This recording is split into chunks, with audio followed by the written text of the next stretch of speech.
Hello and welcome back to Endstep, the Upkeep after show. Last week, we were all playing Commanders with the uncommon rarity, and we were testing out, how does that power level carry up? And if you haven't seen that episode, you should go watch it, because otherwise, as usual, this video isn't going to make a whole lot of sense, but also it's going to give you more context for this video. As we just hop right into it. I think what was nice about the game running long was that we got to see quite a bit of everyone's deck, and there were different moments where everyone kind of got to show off what their deck's main goal is. Everyone had the advantage at different points, but just real quick around the table, is there anything important that we didn't get to see from anyone? So for me, the main thing I didn't really get to do is I didn't really hit most of my foretell cards. I think I hit one or two that entire game, and I have a lot of stuff in here that helps foretell stuff, and I just was not hitting any of it, which kind of sucked for me. Especially because a lot of the foretell stuff is more creature-based, specifically, and I wasn't having a lot of creatures on the battlefield at any point. For me, really, the only one I can think of is Kamal, Heart of Krosa. We saw him on the way. You saw him on the way, never saw him on the battlefield. I think, objectively, as a commander, I think he's better than at least Talana. Like, I think Galanra and Kamal are really good together, but Kamal's still like really good in the 99. What about you, Jason? I mean, I had that big explosive turn where I copied Steven's Cultivator Colossus and was able to just go nuts with Tatiova. I'm really happy that the deck worked the way that, it's been built to work. The only cards that I wanted to show off was Triumph of the Hordes. That's a win con. That's really the main way that I kill people is with combat damage. And I know some of you might have been thinking, my deck was getting kind of low, and maybe I'll win with something like Laboratory Maniac or Thassa's Oracle. That's not how I win with this deck. I just like to spin my wheels, play solitaire, build a huge board state, and swing out at people. The main way that I build that board state is with these three cards. So it's a 3-card combo that requires Retreat to Coral Helm, Moloku, the Clouded Mirror, and then any creature that allows me to put a land from my hand onto the battlefield. So what Retreat to Coral Helm says is whenever a land enters the battlefield under your control, choose one. You may tap or untap target creature or scry one. The tap or untap is what's important.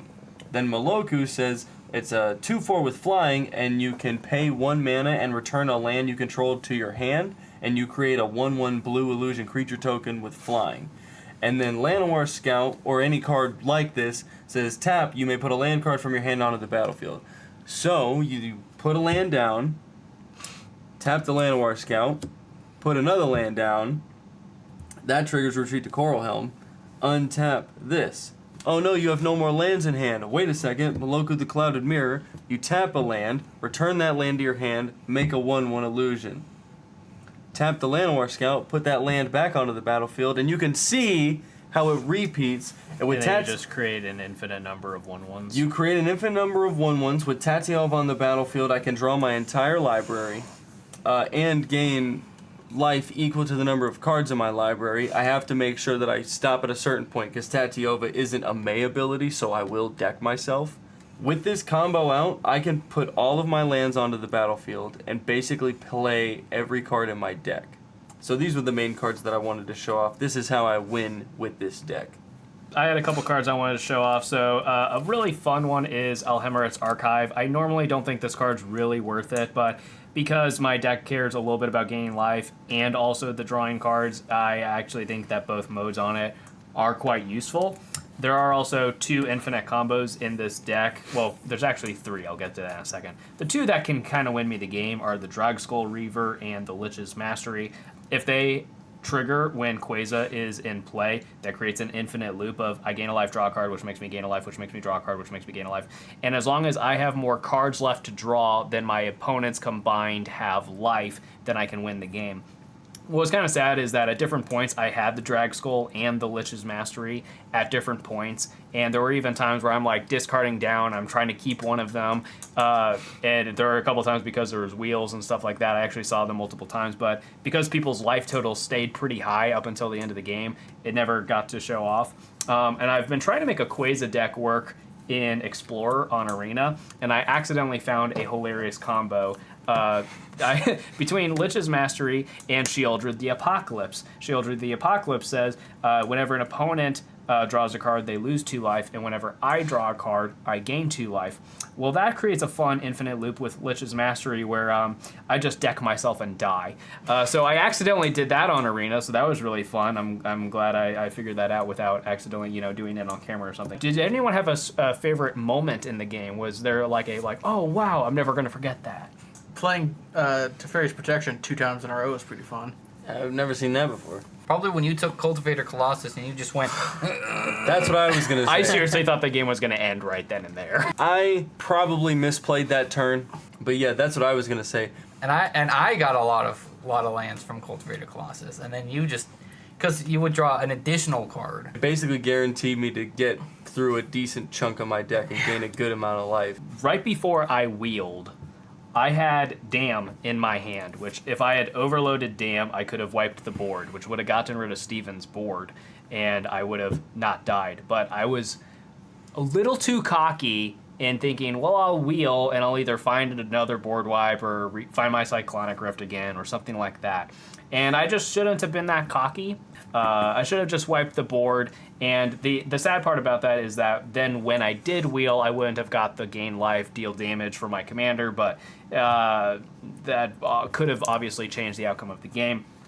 And it is good that you killed me when you did, Steven, because in my hand I had a Psychosis Crawler, which says whenever I draw a card, each opponent loses a life, and I also had Necrologia. I got that back from the wheel. Personally, I think that you not blowing up the board earlier kind of was your downfall. I feel like at that point, the creatures that you had on the battlefield weren't.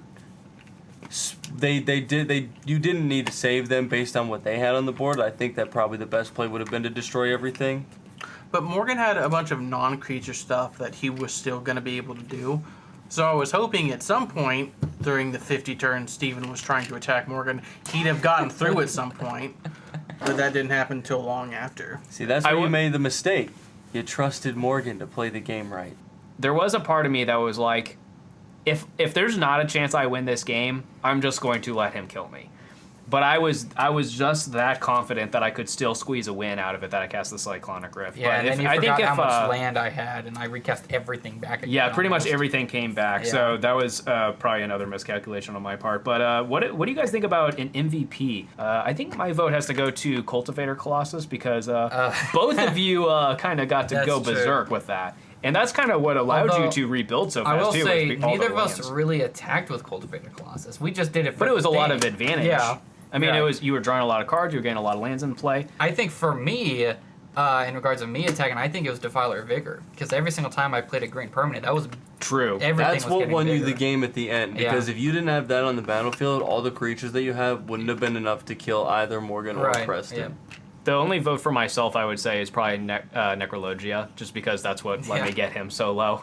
It gave me a lot of advantage early on in the game. I would say your commander was more of an MVP for your game than that, because I think your commander... I mean, it kept me alive, that's for sure. Your commander was, like, what was doing all the damage to people. For the most part. Your commander probably did at least 100 damage that game. Could you imagine if you put Infect on that dude? That would be kind of bonkers. I think my MVP was Tatiova. Because when it got down to the wire and I got down to 4 life, Tatiova brought me back up to like 11 or 12 or something. I don't exactly remember. She was drawing me cards, giving me answers. She's just a great commander. Yeah. Yeah, which kind of leads me into the next question is what do we think about the power level and design space of uncommon commanders? Because uncommon commanders, more than anything, is a draft thing for limited environments. They also just, on average, seem to be a little bit weaker than maybe a lot of the other commanders who are printed at the rare, the mythic rarity. I think we've kind of proven that that's not always the case. Sure, maybe a lot of them are weaker, but what do we think overall about power level and design? I feel like they're probably some of the most fun when Wizards lets them do something, but not too extreme. Mm-hmm. I think what I like so much about Quasar specifically is, like, I saw the card and it was immediately like, I gotta build the thing. Because it's just so simple. It's one sentence of text and it tells you how to build the deck. And it's a decent power level, like it's not weak. So, yeah. And then there's cards like Tatiova, which is kind of bonkers. See, but that's what brought me into Tatiova. When I first looked at it, I pulled it out of a pack of Dominaria, and like I'd never seen this card before, and I was trying to build a new commander deck, and I was like, this would be a pretty good commander to build around. And after I played the deck, maybe 4 times after it got built, I was like, this is pure value printed on a card. Yeah. That's all it is. And so, as far as the power level of uncommon commanders, I think that for the most part, they're in a pretty good spot. Well, especially for this game specifically, all of them said draw a card. That helps. Tatiova being uncommon was a mistake. It should at least have been a rare. Yeah, I agree. I think actually it being 5 mana makes it a fair uncommon. But it's not 5. It's 5 in Simic, which is like 2 or 3. I don't cast Tatiova for 2 or 3 very often. So, Revenge Week. At the end of Season 2, we did this last season at the end of Season 1, everyone's going to be able to bring back a deck that they feel like needed another shot at victory. Does anyone have either this deck or another deck that they've played earlier in the season that they feel like might be a good pick for Revenge Week? I mean, we've only recorded, maybe 5 games of the season so far, so what's everyone kind of thinking? Is this a good candidate, or do you have something else in mind so far? This is definitely one of my stronger candidates, I think, because it did some what I wanted to do, but not enough, I don't think. So I could definitely see it coming back. Whoever has the most wins, right? Whoever has the best win rate of the season will set it out. Well, obviously, I can't bring this deck back. Off the top of my head, of the games. Wait, is this the first one that I've won in the season? Technically, this is the first win of the season. Well, I mean, I don't know if this is coming out before or after the Ixalan episode, and you'll be in that. So we'll see about that. Not sure. Maybe Shadrix. See, I would probably bring back Finn. Oh yeah, Finn was a good one. Finn, I love that deck so much. I have so much fun when I play it, and I really just want to get all of my Ents on the battlefield. Yeah, so for me, I don't think I'm going to bring back Quasar because even though it didn't win, it did the thing. It played well. That was one of the more exciting games I've had with it. I think my top candidate so far is I'd have to think about it, but when we played our least played colors, I had my mono black Crick deck, which was a life swap deck, and I just ordered the last of the cards for upgrading it. The problem is I don't know if we would have to discuss. I don't know if it qualifies. I did make it black-white and not just mono-black. So it's like, is that too different to the point where I can't play it again? Or is it like it's basically the same deck, so it's okay to bring it back? I would say, I wouldn't care. If Revenge Week is where you're bringing the deck back to give it another shot at a win, wouldn't it make sense that you would upgrade it a little bit from the last time? Yeah. Well, it's not even the same commander, though. That's why I was like, eh. Well, does anyone have any closing thoughts on the Uncommon Commanders episode of Upkeep? This was a good one. Long game, but it was fun. It was a nice, good one. grindy control game, and I liked it a lot. Honestly, one of my favorite games that we've played just because everybody's deck got to do their thing. Yeah. I feel like most games there's one person who doesn't quite get to do enough, but I feel like this game, mostly just because it went long, everyone kind of got to do something, and that was nice. Thank you guys for watching. Thank you for editing, Jason, and tune in next week for another game, and there will be an after show for that as well. Make sure you subscribe for other Magic the Gathering related content as well. And if you'd like to see this video and most of our videos early, you can also join us on Patreon and hop in our Discord. If you guys care to look at our deck list, we have those in the descriptions of the episodes of Upkeep, so you can check those out if you'd like. I think that's everything, so bye.